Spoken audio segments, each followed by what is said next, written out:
Tosin's hand was already in Adaeze's glass. She did it smoothly, the way a woman does something she has rehearsed 100 times in the dark. One motion, a small fold of paper emptied into the drink. She stirred it with her finger, wiped her hand on her thigh, and smiled at Ngozi across the table. Ngozi looked away. Neither of them looked at Adaeze. Adaeze was laughing at something Chief Obinna had just whispered in her ear. Her head tilted back, her whole body lit from the inside, the way a woman looks when she has finally stopped waiting for something good to find her. She didn't see it. She didn't see any of it. But we need to go back, because you need to understand how 3 girls who once shared pepper soup from the same pot ended up in a restaurant where one of them was drinking her last meal. If you are new here, subscribe and turn on your notifications. This story will not wait for you. Adaeze, Tosin and Ngozi had shared a 2-bedroom flat in Surulere for 3 years. The kind of arrangement that works because everyone understands the rules without speaking them. Tosin and Ngozi took the larger room, split the rent, and lived loudly. Wigs on every surface, male voices on the phone at midnight, Instagram open from morning to night. Adaeze took the smaller room, paid her own share, woke up early, and never judged them. That was the agreement. Not in words, just in the way they all breathed around each other. They were not the same kind of women. Tosin and Ngozi were what Lagos creates when ambition meets desperation and pride fills the gap. Beautiful, calculating, always dressed for a room they had not yet entered. Adaeze was the kind of woman who made people feel safe. She was not trying to be anything. She simply was. It was Tosin who dragged her to the birthday party on February 1st. You cannot stay in this house every weekend. You are 27, not 60. Tosin was already in her bodycon, pressing red lipstick against her mouth. Just come. You don't have to do anything. Just exist near me. Adaeze came in a simple black dress, flat shoes, small earrings. She stood near the wall with a glass of juice while Tosin and Ngozi moved through the room like heat, touching arms, laughing too loud, positioning themselves near the table where Chief Obinna sat. Chief Obinna Eze, 61 years old, widower, oil money so old that it had stopped being exciting and become ordinary to him. He was not the kind of man who enjoyed being haunted. He could always tell. He had been told all his life. He was scanning the room the way tired men do when they are present in body but absent in spirit, and then he saw Adaeze. She was not doing anything remarkable. She was watching a small child chase a balloon near the entrance, and she was smiling at it, just smiling, as if the child's happiness was enough reason to be glad she came. He crossed the room before he had decided to.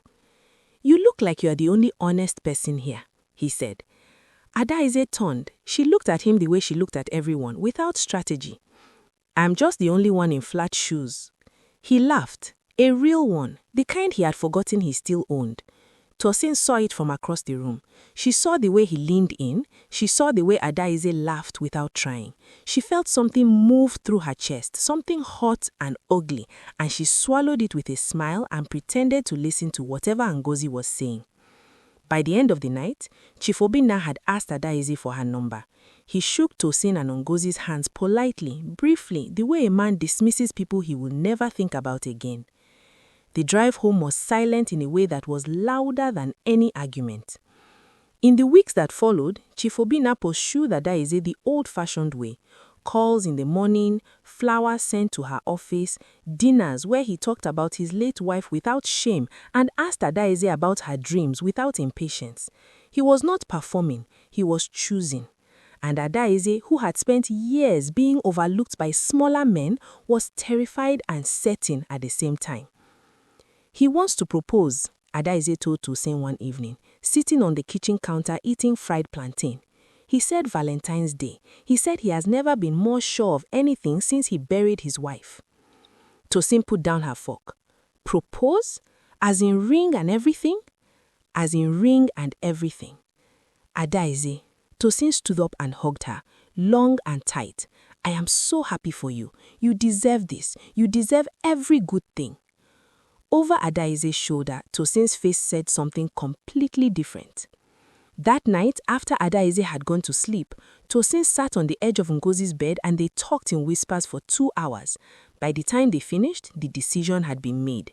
Neither of them said it out loud. They didn't need to. Some evil does not require a sentence, it only requires agreement. Valentine's Day came, dressed in rose petals and soft lighting. Chief Obena had booked a private section at a restaurant in Lekki. He had told Tosin and Ngozi about the plan, thinking he was confiding in sisters. He asked them to bring Adaeze to help make it a surprise. They said yes with tears in their eyes. And they came early. Chief Obina arrived to find the table set perfectly, candles lit, Adaeze already seated and glowing in the deep green dress he had sent to her that morning. He sat across from her and reached for her hand, and she was already smiling before he could speak. "You are going to make me cry in this restaurant," she said. "Good, because I have something to ask you and I need you to be softened first." She laughed. He kissed her knuckles. Tosin refilled her glass. If you are watching this and you already feel something in your chest, good. That means you are human. Comment below and tell me where you are watching from. And please like this video. It costs you nothing, but it means everything. Adaeze lifted the glass. Chief Obina reached into his jacket pocket, and somewhere between the first sip and the moment he bent his knee, her free hand went to her chest, her face changed, and the glass slipped from her fingers and shattered on the floor. The sound of that glass hitting the floor was the last thing Adaeze heard clearly. Everything after came in fragments. Chief Obina's voice, high and cracked in a way she had never heard from him. Tosin screaming her name, Ngozi calling for help, waiters running, someone's hands on her shoulders, the ceiling of the restaurant spinning slowly, the candles blaring into streaks of gold. She tried to speak and nothing came. She tried to reach for Chief Obina's hand and her arm would not obey her. The last thing she felt was the floor, cold and hard against her cheek, and then nothing. The ambulance was too slow. The hospital was too late. By the time Mama Adaeze received the call in Enugu, her daughter was already gone for 40 minutes. She did not believe it at first. She asked the man on the phone to repeat himself 3 times. Then she sat on the floor of her kitchen and did not move for 6 hours. The coroner wrote cardiac arrest. Nobody questioned it. A young woman, yes, but these things happen. Stress, they said. The heart is unpredictable, they said. Chief Obina paid for everything. The hospital bill, the coffin, the transport of the body home, because it was the only thing left he could do for her, and he did it without sleeping for 4 days. Tosin and Ngozi cried at the funeral, loudly. Tosin held Mama Adaeze's hand and told her Adaeze was the best person she had ever known. She meant none of it, and every word landed perfectly. Nobody suspected 2 women drowning in public grief. Nobody looked at them twice. Adaeze was buried on a Saturday. Her parents returned to an empty house. Chief Obina returned to an empty life. And Tosin and Ngozi returned to Surulere, ordered jollof rice, and put on a movie. But Adaeze did not go anywhere. She stood in the corner of the bedroom she had slept in for 3 years and watched them laugh at the television, and something in the universe, something older than language, held her there. She was not confused. She knew she was dead. She knew what had happened.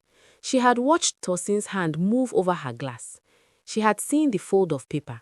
She had understood it all, from a place beyond her body, watching herself laugh at Chief Obina's joke, while the poison was already traveling through her blood. She knew, and the knowing would not release her.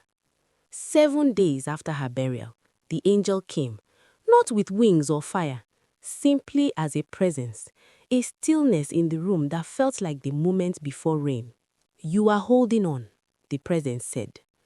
"Adaeze killed me," Adaeze said, "and everyone believes it was my heart." "I know.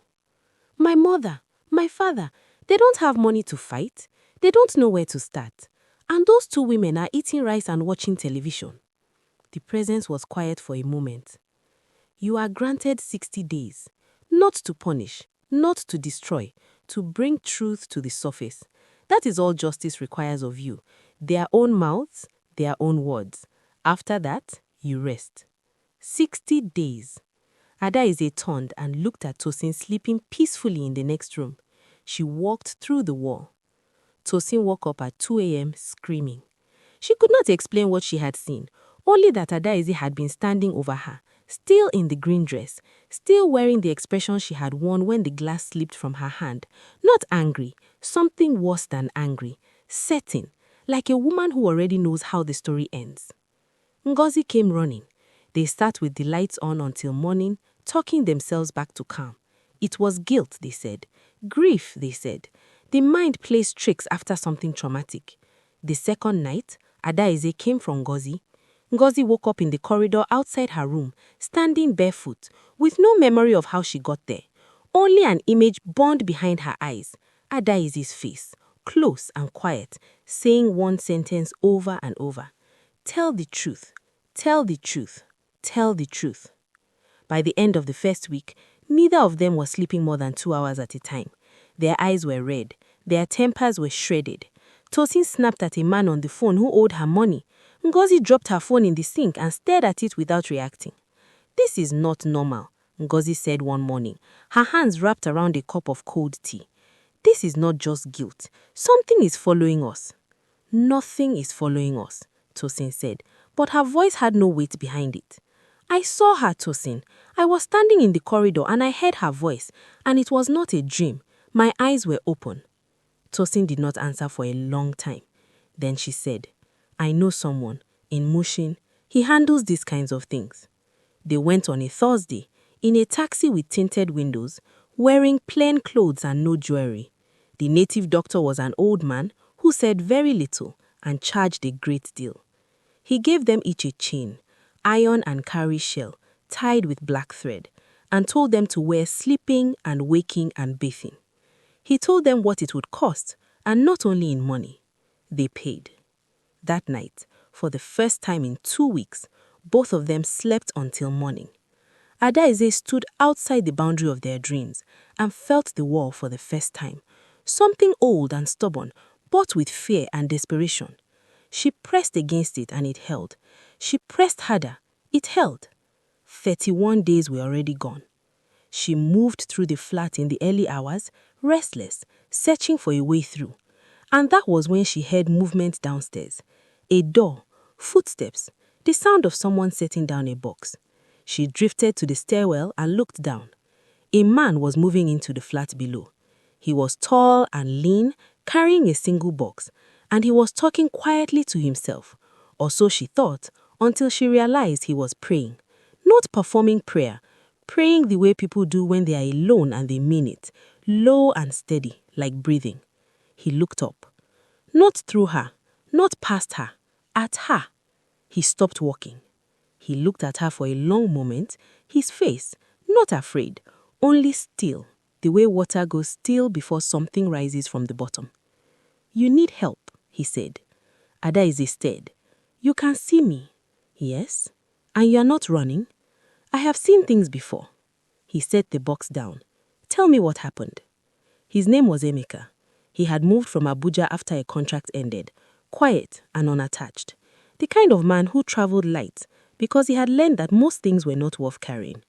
He sat on his bare floor with his back against the wall and listened while Adaeze told him everything. The party, the weeks of courtship, the glass, the green dress, the floor of the restaurant, the coroner's report, the women sleeping upstairs with their chains and their stolen piece. He did not interrupt once. When she finished, he was quiet for a moment. Then he said, What do you need from me? Their confession, that is all. Their own mouths, their own words. After that, you rest. And if they refuse, Emeka asked, they won't. Not once they understand what is waiting for them if they don't. Are you still here? Good. Because this story is just getting to the part that will keep you up tonight. Like this video right now and subscribe if you haven't. This channel is where stories like Adaeze's are finally told. Emeka went upstairs the next morning and knocked. Tosin opened the door in a silk robe, her chains visible at her collarbone. She looked him up and down, the way she assessed every man, measuring, calculating. New neighbor? Yes, Emeka. I just moved in below you. Welcome, she smiled. It was automatic, polished, empty. Thank you, he paused. I'm sorry to disturb you, but I had a very strange night. I saw a woman in the stairwell, green dress. She told me things about this flat, about a Valentine's Day dinner, things I cannot explain knowing. She said her name was Adaeze. The smile left Tosin's face like water leaving a broken glass. All at once, nothing remaining. She says you have 3 days, Emeka said quietly. 3 days to confess, or she finds another way. And she said to tell you, the chains will not hold forever. Nothing bought in fear ever does. He turned and walked back downstairs before Tosin could find her voice. Tosin closed the door and stood with her back against it for a long time. Her hands were shaking. Not the small tremble of cold or tiredness, the deep cellular shaking of a woman whose body has understood something that her mind is still refusing. She pressed her palms flat against the door behind her and breathed through her nose, slowly, the way her mother had taught her when she was small and frightened of thunder. She was more frightened now than she had ever been of thunder. Ngozi came out of the bathroom with a towel around her head and stopped when she saw Tosin's face. What happened? The new neighbor, Tosin said almost in a whisper. He saw her. He said he spoke to him. He knew about Valentine's Day, Ngozi. He knew about the dinner. Ngozi sat down slowly on the couch. Her towel slipped from her head. How? How do you think? Tosin finally pushed off the door and walked to the window, wrapping her arms around herself. Her eyes were wet. She told him, she is still here. The chains blocked us from seeing her, but they didn't send her away. She is still in this house, and she found another way to use someone. Ngozi stared at the floor. Her lips moved without sound. Then, what do we do? He said 3 days. Tosin turned from the window. Her eyes were wet. 3 days to confess, or she finds another way. The silence between them stretched long and terrible. I am not going to prison, Ngozi said finally. Her voice was flat, decided. I will not sit in a cell for the rest of my life because of something that cannot even be undone. What is done is done. Adaeze is gone. Confessing will not bring her back. I know that. Then we agree. Tosin looked at her for a long moment. We agree. They did not say what they were agreeing to. They didn't need to. Some decisions live in the space between two people who have already gone too far to turn back. They had made one irreversible choice already. They were simply prepared to make another. The 3 days passed like a held breath. On the evening of the 3rd day, Ngozi went to the pharmacy.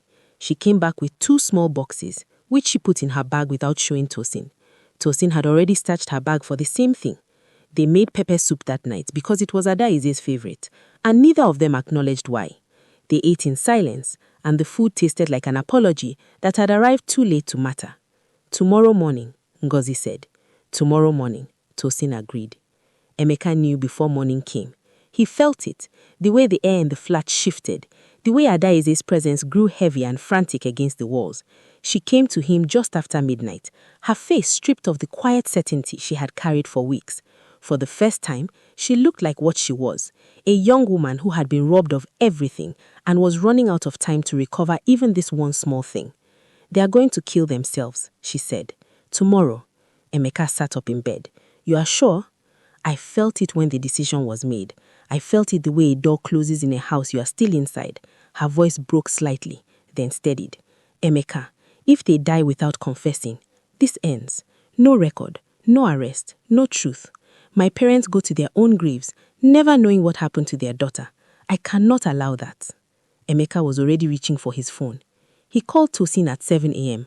His voice was calm, unhurried, completely constructed. I know you have made a decision for today.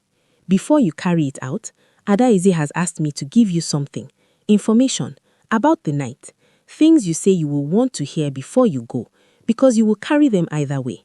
He paused. She asked me to do this in person. There is a restaurant on the express, Iya Comfort's Kitchen. Come at noon, both of you. After that, whatever you decide is your decision. Ngozi looked at Tosin. Tosin looked at the bags they had already packed. 1 hour, Tosin said into the phone. We give you 1 hour. They came dressed simply, without their chains. The chains felt pointless now. What was there left to protect? They sat across from Emeka at a corner table. 2 women who had once been beautiful in the way sharp things are beautiful, now simply tired, their faces scraped clean of performance. Emeka set his phone face down on the table. What they did not see, the screen was on. The camera was live. 43 viewers at first, climbing quietly in the background as Emeka had sent the link to 3 people he trusted: a journalist in Yaba, a women's rights organization he had volunteered with in Abuja, and one police contact whose number he had saved 2 years ago and never used until this morning. "She wants you to know," Emeka began, "that she was not angry with you at the end. She wants you to know she saw your faces and she understood that you were afraid of what you had done, not only of being caught." He watched them. Tosin's jaw tightened. Ngozi's eyes filled immediately. "She wants you to know that she forgives you." Ngozi made a sound, small and animal, something that had been locked behind her sternum for 2 months. "But forgiveness," Emeka continued, "is not the same as silence. She cannot rest until the truth is spoken, not for punishment, for her mother and her father, who buried their daughter believing her heart simply gave out. They deserve to know that her heart was fine." "Stop," Tosin said. "They deserve to know that their daughter was poisoned by 2 women she fed from her own plate, 2 women she called her friends." I said stop. Tosin's voice cracked down the middle. "You don't know what you are talking about." "Then tell me I'm wrong," Emeka leaned forward. "Tell me what really happened at that restaurant. Tell me what was in her glass before she lifted it." The silence at the table was total. Ngozi's hand came up to cover her mouth. Her shoulders began to shake. The tears that had been sitting in her eyes since they sat down finally broke and ran freely, and she made no move to stop them. She looked at Tosin, and something passed between them, the last thread of a pact that had already cost them everything, and she felt it snap. "I didn't want to," Ngozi said. Her voice was barely audible. I told you it was too far. I told you we could have just let it go, Tosin. He would have gotten tired of her eventually. They all do. I told you we didn't have to." Ngozi, Tosin's voice was a warning. "It was rat poison." Ngozi was looking at the table now, tears falling straight down. "We bought it from a chemist in Agege." Tosin put it in her drink while she was laughing at something Chief Obina said. I watched. I didn't stop it. I should have stopped it, and I watched. I pressed both hands over my eyes. I watched her die. I watched her fall, and I screamed her name, and the whole time I knew. I knew what we had done. I have not slept a full night since February, and I am so tired. I am so tired of carrying this. Tosin said nothing for a long time. The viewer count had crossed 8,000. When Tosin finally spoke, her voice had lost everything. The polish, the strategy, the Lagos girl armor she had been building since she was 19 years old. What remained was just a woman, exhausted and afraid, and stripped down to the worst version of herself. "I organized it," she said quietly. "It was my idea. Ngozi didn't want to. I told her it was the only way. I bought the poison. I put it in her glass. I held Ngozi's hand at the funeral, and I told her mother she was the best person I ever knew." She stopped, looked up at the ceiling. And that part was true. She was. She was the best person I ever knew. And I killed her because a man chose her instead of me. Her voice broke on the last word and did not recover. The police arrived 11 minutes later. Tosin and Ngozi did not run.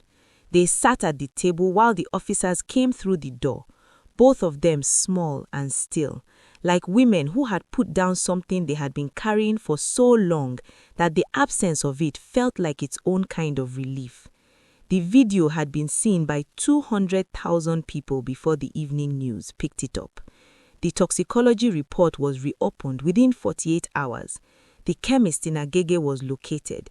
The case moved with the speed that cases move when the public is watching and the evidence is already spoken in the suspect's own voices, broadcast into the phones of strangers across 12 states. They were sentenced 4 months later. The judge read the verdict without emotion. The gallery was full. Chief Obinna sat in the front row with Mama and Papa Adaeze on either side of him. He had been the one to call them when the video surfaced. He had driven to Enugu himself to sit with them and play it for them on his phone, with his hand over Mama Adaeze's hand the whole time. She had not cried. She had watched it twice, and then she had said very quietly, "My daughter knew good people. She knew good people and she trusted the wrong ones." Then she had cried, and Chief Obinna had cried with her, and Papa Adaeze had walked out to the compound and stood among the trees for a long time. In the months that followed, Chief Obinna established a small fund in Adaeze's name, not large, not ceremonial, simply practical. Medical bills covered, a small provisions shop set up in her parents' compound.